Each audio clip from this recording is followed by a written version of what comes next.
Ladies and gentlemen, welcome to Los Angeles, California. It'll take the captain just a few minutes to taxi our aircraft to the gate. He does request for your own safety and the safety of those passengers seated around you that you remain seated until the aircraft has come to a complete stop and he's turned the fasten seatbelt sign off.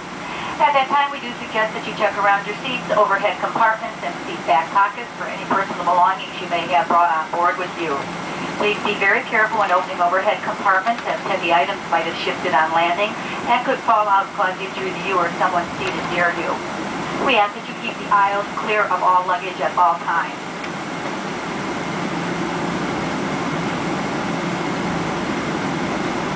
For those passengers that would like to reset their watches, it is 2:10 in the afternoon here in Los Angeles. On behalf of the flight crew, the other flight attendants, and myself, I'd like to say it's been a real pleasure having you on board today. And whenever your future plans call for air travel, whether it be business or pleasure, we hope you'll think about to fly with American, a member of the One World Alliance. Thank you and good afternoon.